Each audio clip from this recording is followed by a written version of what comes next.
This in the Akan tradition we call Okwesi. Now some people say, oh, Okwesi was a few weeks ago, a few days ago. No. There is big Okwesi, but the Okwesi for the original ancestor, based on which our calendar is based, every 40 days from that. Every single family, when someone passes, your 40 days is your Okwesi. Okwesi simply means to remember and to celebrate and just plain joyfully commemorate the ancestors. Matter of fact, when we celebrate in this culture Memorial Day, that really is Okwesi. When we go to the grave and clean it and do those things we do, nobody asks us why we do them, but we brought those things with us from Africa. Teach about them. And so that thing they call Memorial Day, we created it in Charleston openly after the Civil War for those soldiers who had died for us, both black and white. Yes. They left them there unburied. And Africans said, no, that's not the way we do this. That's right. We will give them a proper burial. We will mark them and we will commemorate them. That Memorial Day is your big Okwesi. African Americans or Foundation Black Americans, whatever we call ourselves. That's right. Every family starts with the divine itself. Yes. The thing we call God. Every family. If nothing exists, they say God is omnipotent, omnipotent, omnipresent, and supreme. That means nothing exists but God. Come on. Right? So if nothing exists but God, what are we? God. We are aspects of that existence. We are tiny little pieces of the divine. Sister Reynolds, Mama Maat, when she gave birth to you, where's your sister? Because I have a sister. I thought that was you. I said right, I said that's her sister right there. I know. When she gave birth to you guys, she gave birth to herself. Teach. She gave birth to herself. When she was given birth to, she was given birth to by your grandparents. Take that march backwards and you end up to God itself. So who are you? You're the children of God in real time. And no science can counter that. No theology can counter that. So when you celebrate this 40 days, which we call in the Okwesi, it is an important day. Because what the ancestors said, it takes 40 days to move from that last breath to full freedom back into the cosmos with the divine itself. So this journey that she was on for 40 days, that's why at home they'll say when someone passed, they say, safe journey back to your village, the village of what we call heaven itself. And when that journey, 40 days, and I actually called Ghana, just want to make sure I get this right. I said, no, here's what I'm going to do. Make sure, he says, make sure you got on all white. I said, yes, sir. He said, make sure you explain to the people what the Okwesi is. So it doesn't seem foreign to us, because it's not foreign. We've been doing it, we just didn't know we were doing our own thing. And so today, we're doing what is appropriate. We're telling Mama Maat, we enjoyed you when you were here. We learned from you when you were here. But like we will have to do, we will have to journey back home to our village. You have journeyed back home to your village. And we are here to celebrate what you left, and the children and grandchildren what you left as yourself. You are her eternity. That's what eternity means. Come on, Bob. There's no end to life. That's right. The Yoruba called it Awu. Awu means we come and we go. And in the tradition, and what they call the family, the word for family is Ebi. They said every Ebi, when someone dies from that Ebi, first you should whisper in their ears while they're going. You don't cry and moan and do the things Christianity has taught us to do. We have a mourning period, but it's not the way we've adopted from the Christian. It's deeper than that. You're supposed to whisper in the ear and say, tell the ancestors and the divine our condition. Tell them when they send you back again as your own grand or great grand, send you with these tools because that's what we need down here now. That's right. And in our tradition, every one of us was here before. And every one of us have been born back into the family that we originally was manifested in at the very beginning of time itself. So she's not an end. This is not an end of anything. This is a continuum. And you must recognize that you are the continuum. You are the grandchildren. That's right. That's right. When you understand that, then death cannot be made frightening to you. It cannot be morbid to you. Because I came to you today, but I have, right this minute, my big sister's transitioning. When you saw me texting on the phone, my daughter's getting me a ticket so I can fly to the Carolinas in the morning and help her through the transition. And let me explain. She's with her children, but they don't know what to do. And I don't want her to suffer. I know I can go there and touch her and she'll leave here because there's nothing they can do. And her body has stopped. And rather have her lay there in pain and suffering, I'm going to let her go home. So I will fly in the morning to South Carolina, do what I've been taught to do, and I will say goodbye to my sweetness. And she'll give me. That's right. But you've got to truly understand, there is no separation between you and your mother. There's no separation. You are her. There's no separation in those children and their grandmother.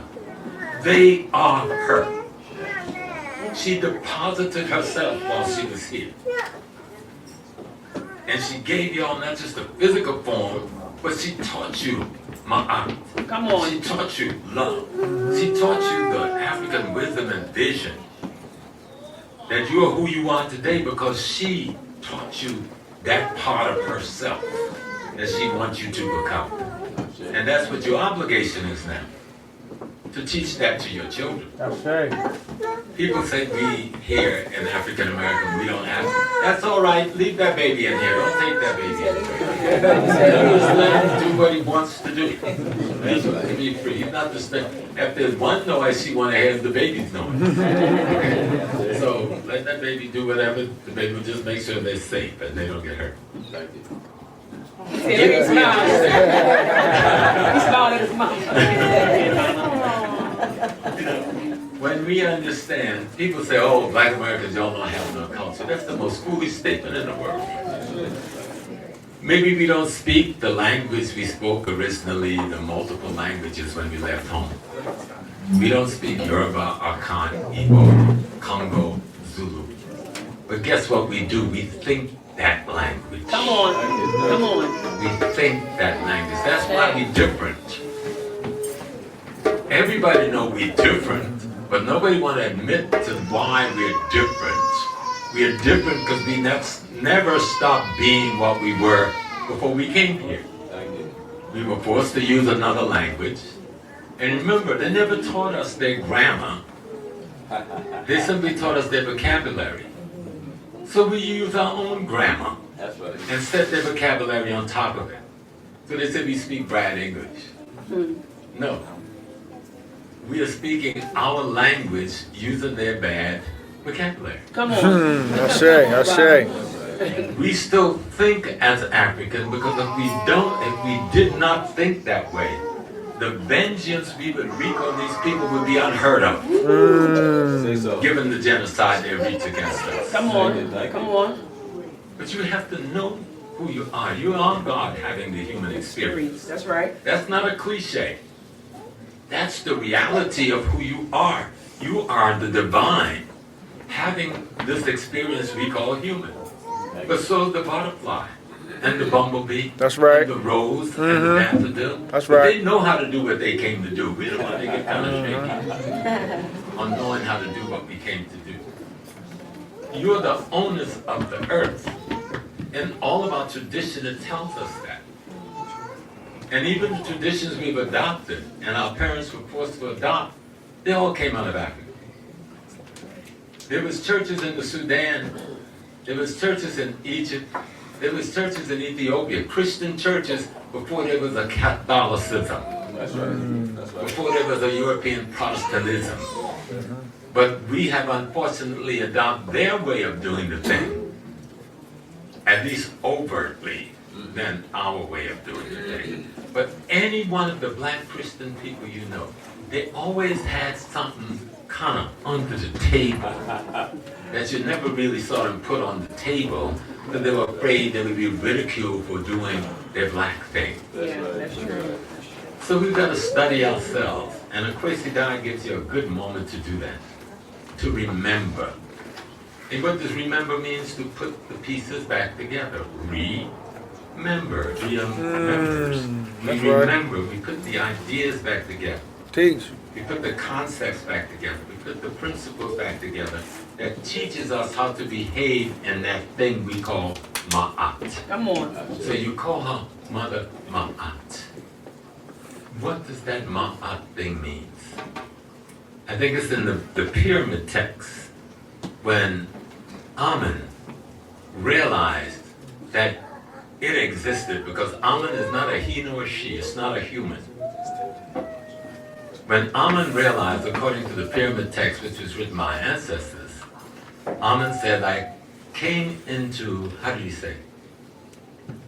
I came to exist so that existing might exist. And when I saw myself as existing, I realized that existence exists.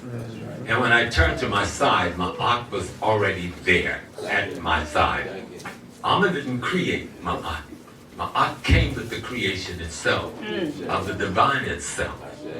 So in our ancient scripture, it says, when I looked to my side, Ma'at was there. I didn't have to create Ma'at. I created Shu, I created Tepnut, I created Geb, and so forth, but not Ma'at. Because without Ma'at, there is no creation. And even that word is a bad word, because the concept of creation as we know it is not existent. Right, right. Okay? Because what is always was, because there was never a time when it was not. That's right. And yet we are told about Alpha and Omega, beginning and ending. There is no beginning, there's no ending. Your mother and you are in a loop. Okay? You're a part of that loop. She was a part of that loop. The loop started with the divine cosmology, ecology itself. And you'll be constantly looping. What are you looping for? Because you're constantly rebirthing your consciousness. You're constantly recreating yourself. You're constantly, every generation, growing in yourself into a bigger and a better person and being. And that's why family is so important, because you can't even measure your growth if you don't have a family. Because your family and the offspring gives you the opportunity to recreate yourself and make yourself better than anything you was before the next moment of teaching the principles and concepts of Africa. And your mama, we only met a few times, but I love her. She loved me too. I came to the hospital, see her, she was trying to leave me, and she looked up and lit up and let him know that he knew I was there. You know, and I thank you for the pictures, the photographs. You know, and that was really important to me. And she had asked me to come and speak for her, but a month before she got sick. And I couldn't come at that time. And when I did come, she was already in the hospital. But I wanted to know that I came. I wanted to know that I was here. That's so right. I went there to look in her face and to kiss her and to see her and let her see me. I'm her brother. She's my sister. That's real. We have to believe in the things our ancestors taught us. If you were in Africa, every woman that's not your mother, but is old enough to be your mother, automatically is your auntie. Every woman in that society. Every woman that's not old enough to be your mother, but is not your birth sister, is automatically your sister in that society. And the same thing with every man that's old enough to be your father, but is not your birth father, is automatically your uncle. That's the way we structured the society. So we can protect the integrity of ourselves, something we're not doing very well here in America, because we don't believe as strongly as we should in the African family. The African family structure is based on the structure of God itself. That's what he's afraid to let you have the power of. You know, I knew my sister was leaving, but I wasn't quite sure who was leaving. Because Mama, great-grandma, she came. I know she always coming, something going down. So I called my brother in California and said, I dreamt about Mama. So we looking around at the kids we call the bad ones, you know, some happened out there in the street. And sure enough, we lost one in Billy. He took 8 bullets the next day. And one of my cousins, and he was gone, 22 years old. But then the next week, Papa came. Well, we know if the old man come, there's still some news saying we're calling in the sheep. Yeah. So we looking to see who. And then one night a spirit came in my room and rushed out the door, and it was a real hard spirit. And I didn't know what to do, so I tell everybody, you know, I get on the phone, I'll be keeping this stuff to myself on the phone. I call everybody. And then my mom came, and she had 2 babies. So I knew somebody was going, and that going is my sister, who is 82 now. And they just come to say, get ready. That's right. That's right. We're letting you get yourself ready. We're announcing that we're coming. And when I called home the other night, Shibari, her son and the kids was around, they said, well, Mama can't speak no more. And she can hear, we're going to put you on the speakerphone so you can say something. When she heard my voice, she started speaking. She said, James, you love me as I love you, baby. You know? And she says, I'm doing all right. I'm just waiting for Mama. I said, Mama, coming to get me. She already knows something we no longer remember. She knows that Mama's coming to get her. But the ones who are there with us, see, we forget a lot of the rituals and things from home. So they don't know how to prepare her for this transition. So if she's in pain, then somebody got to do an enema, because her body can't fit them. Somebody got to do, you know, get the fluid out, because the body can't do that no more. Let that body relax. So that's what I'm going from the Facebook and stuff. Let her go. It's time to go. Go. Nothing to hold you back here no more. The body can't work for you no more. It's time to go. And when you come back, whichever one of your grandchildren or great-children you come back, bring some new tools back here, because we seriously need some help down here. That's right. And that's what I'm telling Mama Maat. Whoever one of y'all, these are her grandchildren? Okay, y'all spread around. Well, one of y'all one day will give birth to your grandma. I know this culture don't teach us that way. Teach. But one day when one of you grow up and you're giving birth, that spirit, Mama Maat, will decide to ride back into this world in that body that you have created for her, because you are made up of her. That's right. You understand? Now that's what our culture teaches us. So when we have an Akwesi battle, when we talk about remembering all the good works, we have to also explain the relationship. There's a relationship that will never be broken. You can't break it if you want to. It can never be broken. And the two of you now, the leaders of the family, you got to teach those young ones not to be afraid of knowing who they truly are. That every food you eat, I'm going to break it down a little bit,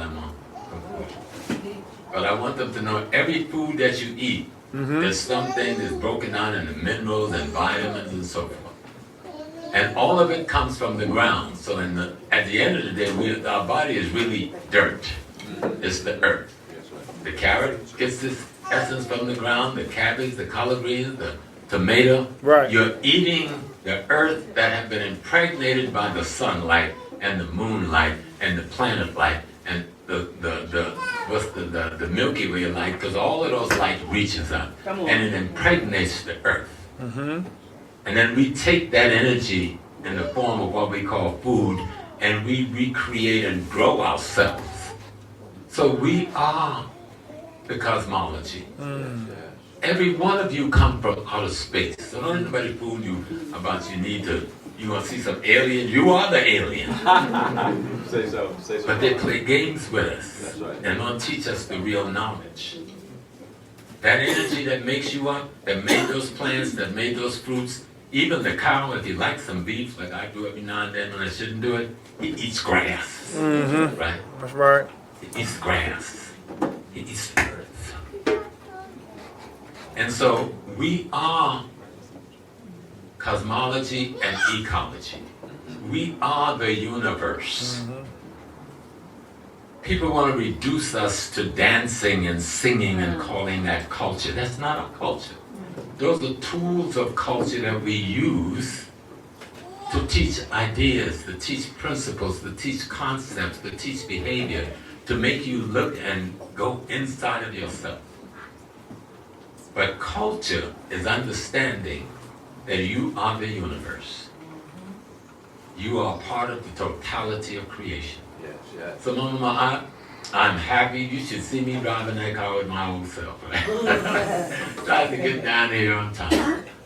We are happy that we have the opportunity to come with your children and to help them share the memories of you, to help you go through the rest of your transition, because it is a process, and we are being here today, whether you know or not, you're actually helping her move through what she has to go through to get back home.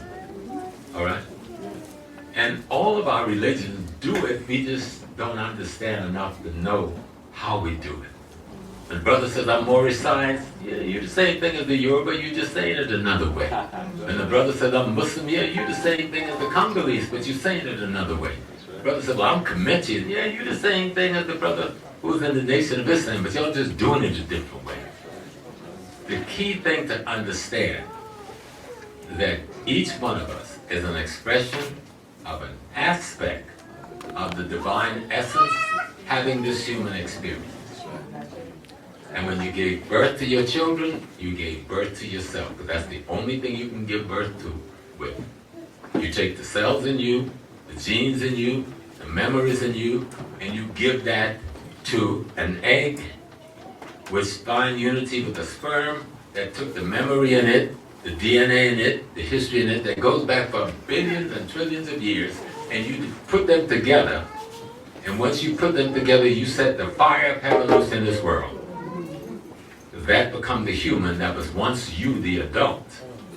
So you've already created yourself before you even leave this earth. That's why she could look so happy at the end and you couldn't understand. So when she saw the two of you, especially seeing y'all together like that, oh yeah, I know what she was feeling.